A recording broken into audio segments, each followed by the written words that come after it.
వర్షమంతా రెక్కలుగా రివంటూ ఎగిరే పక్షులుగా ఆకాశమంతా ఆటాడుకుంటూ ఉన్నారు సరదాగా.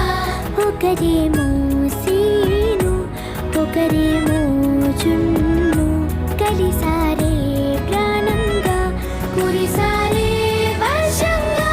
పాటేమో సీను ఆటేమో జున్ను ఒకటై ఎదిగారే మధురంగా.